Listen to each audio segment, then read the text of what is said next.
Hola a todos y bienvenidos ya al cuarto episodio de este videoblog de la Fundación Rafael del Pino, Economía Global, y muchísimas gracias sobre todo por esa enorme acogida, fantástica acogida, por las preguntas y por los comentarios. Uno de los comentarios más recurrentes sobre los 3 episodios anteriores es qué es lo que está ocurriendo en la eurozona y qué es lo que está ocurriendo en la economía norteamericana, si nos estamos orientando hacia una recesión.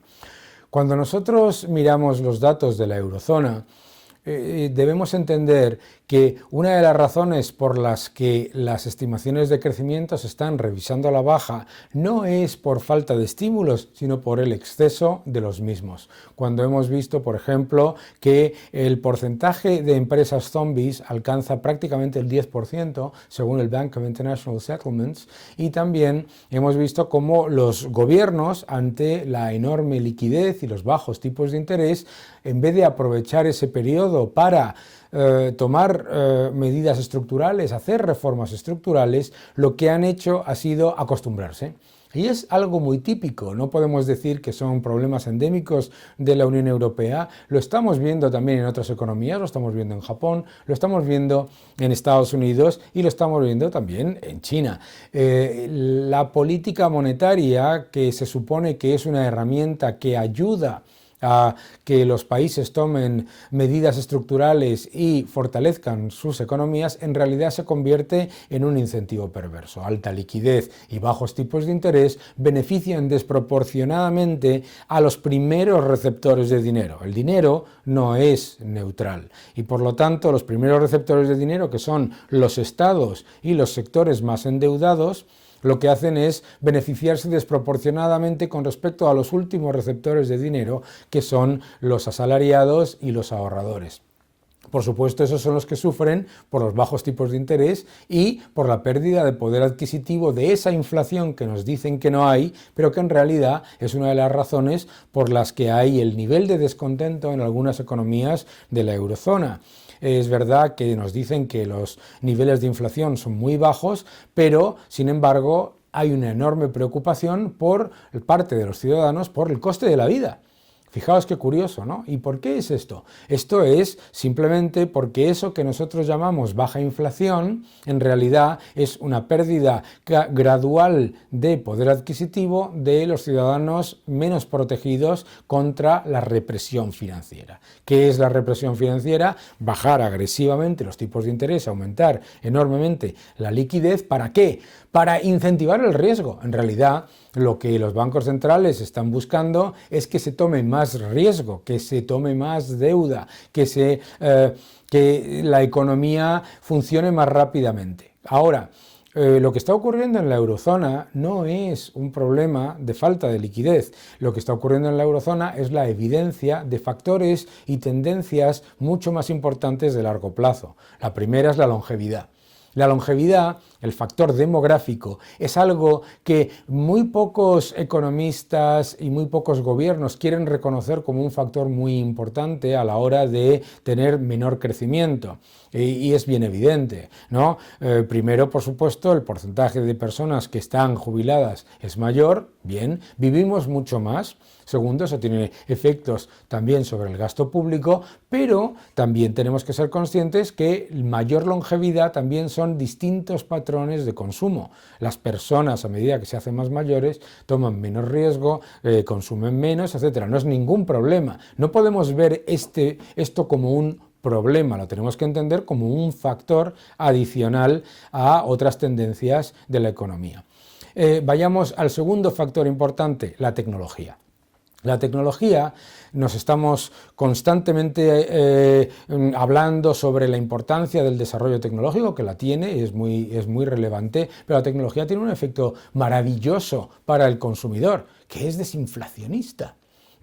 Y por lo tanto, muchas de esas políticas monetarias que lo que buscan es crear inflación a toda costa, resulta que no crean la inflación que ellos desean porque el avance tecnológico es mucho mayor y por lo tanto tenemos mucho más acceso, hay mayor interconectividad entre los países, no globalización, sino interconexión entre los países, y eso hace que ese objetivo del planificador central de aumentar la inflación sea menor al esperado. La tecnología, la longevidad y, por supuesto, el exceso de deuda. El exceso de deuda pesa como una losa sobre las economías. La idea mágica de que más deuda cuando el coste es bajo no es un problema, no es correcta. No es correcta porque al incentivar la inversión y el gasto en sectores de baja productividad o sectores improductivos o en gasto corriente, lo que se hace es que se hacen las economías menos dinámicas. Por lo tanto, lo que nos estamos encontrando en la Unión Europea en realidad no es una ralentización brutal por la antesala de una crisis, etcétera, sino en realidad la evidencia de una zona económica que, por el nivel de sobrecapacidad industrial, se perpetúa la sobrecapacidad con bajos tipos de interés. ¿Por qué? Porque los bancos refinancian constantemente a las empresas en dificultades y por eso el número de empresas zombie, como decíamos antes, se dispara. Entonces, se perpetúa la sobrecapacidad. Al perpetuar la sobrecapacidad, el endeudamiento se incentiva también. ¿Por qué? Porque los gobiernos ven menos necesidad de ahorrar, los ciudadanos, etcétera, piensan que el dinero es gratis, el dinero no es gratis. Y lo que ocurre también es esos factores de los que habíamos hablado antes. La probabilidad, por lo tanto, de la economía europea de crecer por encima del 1,1 o 1,3% a largo plazo es muy baja. En realidad, fijaos que cuando nos estamos planteando qué es lo que se ha tomado como decisión de política monetaria y fiscal a nivel global, en realidad lo que se ha tomado es la decisión de que los ajustes duelan lo menos posible. Y por lo tanto, para que duelan lo menos posible, lo que tiende a ocurrir es que ese gradualismo se convierte en un incentivo perverso para no llevar a cabo esos ajustes. Claro, cuando vemos la economía norteamericana, nos dicen algunos lectores, algunas personas de los que nos siguen en el blog, el riesgo de que entre en una recesión. La recesión de la economía norteamericana no la deberíamos ver como un riesgo, sino como algo normal. Recesión significa simplemente que tras un periodo enorme de crecimiento, ese crecimiento se ralentiza durante unos trimestres. Hay una gran probabilidad. Ahora mismo, la probabilidad de recesión en Estados Unidos es alrededor del 30%. ¿Significa eso que no vaya a haberla? No. Ojo, porque en el año 2008, cuando estábamos ya claramente en un periodo de recesión, la mayoría del consenso consideraba que la probabilidad de recesión también era muy baja. Pero lo que nos tenemos que dar cuenta es que la economía norteamericana tiene muchos más resortes para dinamizarse rápidamente que las economías china, europea o japonesa, por ejemplo. Muchísimos más y mucho más rápidos. Tienen, por ejemplo, un sistema de financiación privado fuera del resorte bancario que lo que hace es que cuando los bancos entran en un momento de dificultad, el crédito a la economía real y la financiación de la economía real no se resiente. Tienen financiación privada, private equity, capital riesgo, etcétera, etcétera, etcétera. Mucho mayor. De hecho, para que os hagáis una idea, en la Unión Europea aproximadamente el 80% de la economía real la financia los bancos, mientras que en Estados Unidos no es más del 30%. Por lo tanto, esas economías que tienen unos resortes de financiación mucho más rápidos, tienen además otro efecto muy importante, la balanza financiera. La balanza financiera, que es la entrada de capitales del resto del mundo, hace a esas economías mucho más dinámicas y las hace mucho menos vulnerables ante una crisis o ante una recesión. En el caso de las economías europeas tenemos ese problema, el doble problema, ¿no? Por un lado, la economía está muy bancarizada, es decir, la inmensa mayoría de la economía real se financia vía bancos.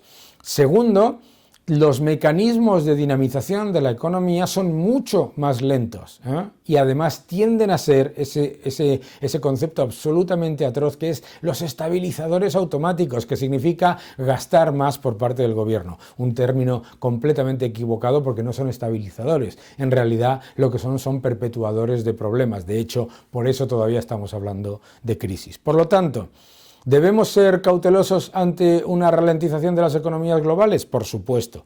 ¿Va a cambiar esa ralentización un cambio de tono por parte de los bancos centrales? No. ¿Y por qué? Porque lo que ya han sido 20 billones de dólares de inyección monetaria en las economías y tipos negativos a nivel real, no va a cambiar por inyectar más, ¿no?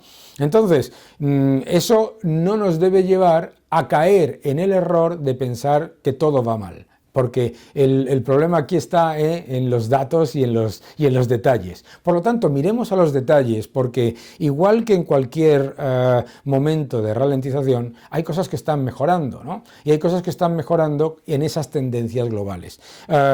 Todo lo que tiene que ver con servicios sanitarios, todo lo que tiene que ver con tecnología, todo lo que tiene que ver con tecnologías disruptivas que efectivamente tienen un efecto negativo a corto plazo sobre ingresos fiscales y sobre la inflación, pero un efecto mucho más positivo a largo plazo sobre el empleo, la productividad y el patrón de crecimiento.